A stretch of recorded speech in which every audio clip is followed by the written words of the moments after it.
বুঝলে আজকে ভগবান সাথ দিয়ে দিয়েছিল। সেটা কীরকম ব্যাপারটা সেটাই বলছি শোনো। কালকে আমি করেছিলাম মাংস পাতলা পাতলা ঝোল। এবারে আজ সকাল থেকে বৃষ্টি শুরু হয়েছে। এবার বৃষ্টি যে কারণে হোক বৃষ্টি হচ্ছে। তো বৃষ্টি হওয়া দেখেই মনে হলো যে সেই 9-10-এ যে বাবার আমলে আমি খেয়ে এসেছিলাম কষা মাংস আর খিচুড়ি, সেই স্বাদটাই আজকে আরেকবার পূরণ করে নেবো। কিন্তু মাংস তো করেছিলাম পাতলা ঝোল, সেটাকে তো আর মশলা দিয়ে মেখে টেখে আমি আর কষা করতে পারি না।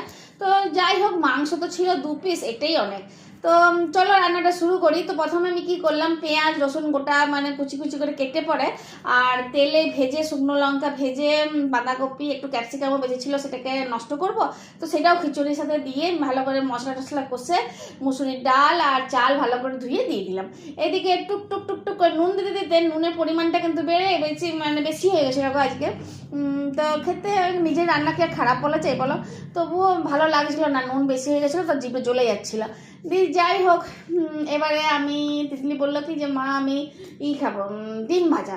তাই আমি ডিম ভাজা করলাম আর একটু আলু সিদ্ধ, বেশ পেঁয়াজ ভাজা আর শুকনো লঙ্কা ভেজে ভালো করে জুত করে মেখে নিয়েছিলাম। একটু কালো তেঁতুলের চাটনিও নিয়েছিলাম, সেটা বিল্লু লুকিয়ে দিচ্ছে, তোমরা দেখতে পাচ্ছ না, একটু কষ্ট করে ভিডিওতে দেখে নেবে বুঝলে। আর এদিকে মাংসটা যেটা ফ্রিজে ছিল বরফ হয়ে, সেটাকে সিম আছে ভালো করে ফুটিয়ে নিলাম।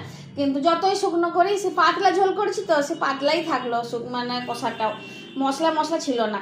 কিন্তু যাই হোক, 2 পিস তো ছিল বলো, সেই স্বাদটা তো পূরণ হলো। মাংসের সাথে খিচুড়ি খেতে কেমন লাগে সেটা তো দেখলাম, অনেকদিন পর সেটা স্বাদ অনুভব করলাম।